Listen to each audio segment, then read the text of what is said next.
and also here representing Youngry News at the Traction Conference in Vancouver. And I have found Frederic, news editor of TechCrunch. So we're super excited to have you here. Thank you. And how are you enjoying the conference so far? It's my third time here, and I keep coming back. So it's been a good run. Yeah. And what's the reason why you come back to Traction specifically? Traction is one of the few conferences that focuses really strongly on being practical. Yeah.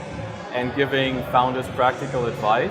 Yeah. And I like it. It's a nice switch up from the standard startup conference where it's a lot about, there's VCs speaking and they're talking very high level about how they're investing, but it's not that interesting to the startup founder. Right. What I like here is very tactical and very down to earth. Fantastic. Was there any particular founder that you have interviewed at Traction that stood out, whether this time or previous years? I've interviewed a lot of people at this point. I've interviewed everybody from the founder of Meerkat, if you remember Meerkat, yeah. The live streaming platform. At the first Traction, there was a fire that broke out behind us while I was doing that. So that was pretty interesting. I remember. Today I interviewed Yoti from AppDynamics, yes. the CEO of AppDynamics. That was amazing. He sold his company the day before his IPO for $3.7 billion. Yeah, incredible. And that's quite a story. And I think that's the most relaxed interview I've done, I think, because he's at the point where what does he care, right? Exactly. Well, I felt like, you were very authentic. Like all the questions you were asking, it felt like you were truly curious, and it was all of our questions as well. That's the ideal if that's the question the audience wanted to ask. So yeah. How did you even get into this, interviewing people, and then now, in the last 5 years, tech startup founders? If you could share that story. Sure. I started blogging, 10, 15 years ago, I don't even know, living in the forest in Connecticut. Oh, wow. And I fell in with the wrong group, and it became a profession at that point. I was studying for a PhD, and I didn't finish that because I'm doing this now. Is that the wrong group you're talking about? Yeah, I fell in with the tech bloggers at the time, the Robert Scobles and MG Sieglers, and a lot of the people who were really big in that early generation of tech blogging. Yeah. So I played around with that for a while, and then decided I could probably make this a job. Yeah. And so I ended up at a company called Read Write Web. Yeah. Which is now Read Write and was sold and a couple of things. Ran my own publication for a while, and then got hired by TechCrunch about 5 years ago. And now you're based in Silicon Valley?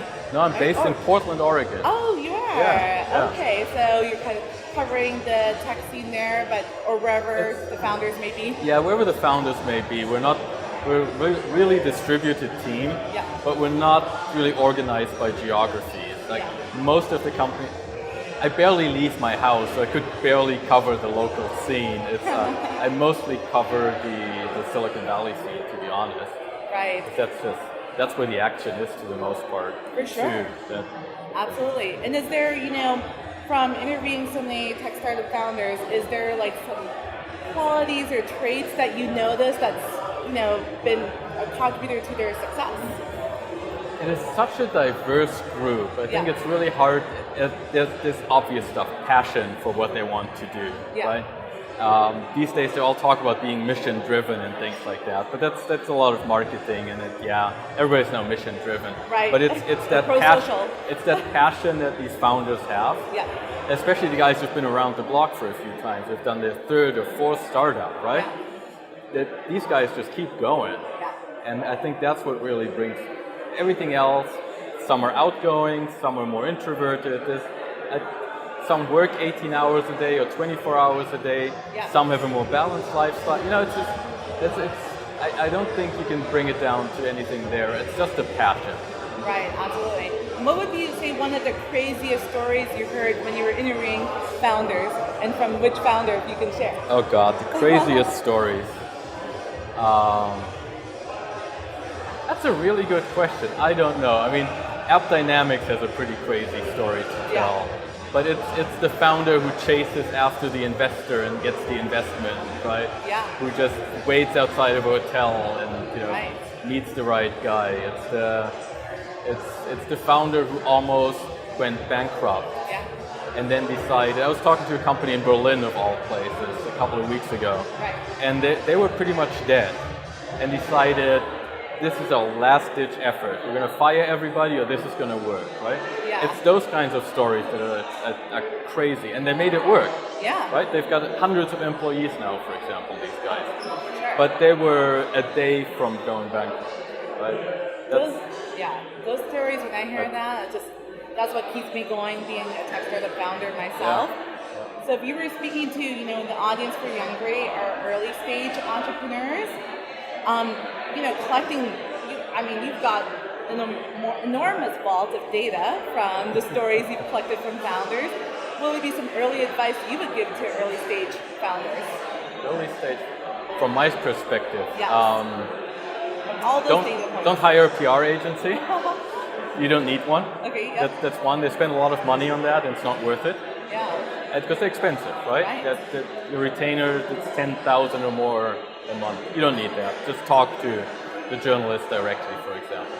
Right. Don't give up. Yeah. It's worth trying an accelerator very often. Yeah. If it's the right one and a good one.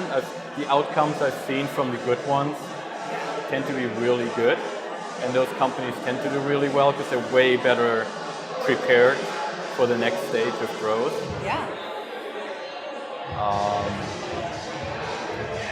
Don't lie to your investors. Don't lie to the press. We've seen a lot of that lately because there's so much pressure on these guys. Yeah.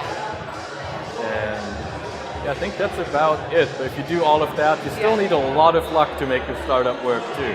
Oh, yeah. It's a lot of, you gotta be in the right place at the right time, meeting the right people, and some of that is, the smarts of being in the right place at the right time, but there's, most startups fail. Be ready for that. Right, absolutely. Well, is that there's a quote, luck comes at the intersection of opportunity and hard work. Absolutely. Right? But you gotta put yourself in a moment where you can take the opportunity. Yeah. Where, if you're only working in your office and you're not going out finding the VCs or trying to be part of the community, that opportunity is not going to come, for example, right? Yeah, it's not like it's just going to show up. Right, and if you're not willing to take a risk sometimes and just plod away, that special opportunity will also not show up. Yeah, absolutely. So how do you decide, who you're going to maybe cover or interview when you're deciding, what story to cover for tech startup founders? Sure. There's 3 inflection points in every company's history, really, for us. Yeah. Funding. Yeah. Launching. Getting acquired. Shutting down. Well, okay, that's 3, 4, 5. But shutting down, having an IPO. Right. Really important product launches. Yeah. And so it has to be, for me, I specialize in cloud computing, AI, machine learning. I cover Microsoft and Google, but they're already way past that stage. Yeah. So if somebody has something, people have something interesting in those areas, let's reach out to me. Right. Well, that's good to know for these early stage entrepreneurs who are watching this. Is there any, last words of wisdom that you want to share with people, if they, especially maybe for people that are aspiring journalists, maybe they don't want to do a startup, but they want to be covering the scene and talking to people. What advice would you give people in that realm? Very simple. Just do it. Because the only way you get better at it is by doing it. The only way you make contact is by doing it. Yeah. It's simple and easy to start these days, and that's what I did. I registered a domain and started typing. Right. And it's a little bit harder these days to do that because back in the day, blogs were still a new thing, right? Now but be on Twitter, engage with people. Yeah. Don't be annoying, but engage with people. Yeah. And I think there's plenty of opportunities left. Yeah. Be that local, be that a specific niche. Yeah. Because even the big guys, be they TechCrunch or Recode or The Verge, they don't cover everything. Yeah. Right? Vancouver has a great tech scene. Yeah. Cover that. Cover your Edmonton scene. Whatever. Yeah. Right. Find what you're passionate about and cover that, and that way you'll find your way into the system, hopefully. Fantastic. Well, thank you so much, Frederic, for speaking with us. You're welcome. It was an amazing opportunity, and we'll be in touch. Absolutely. Great. Thank you very much. Thank you. Thank you.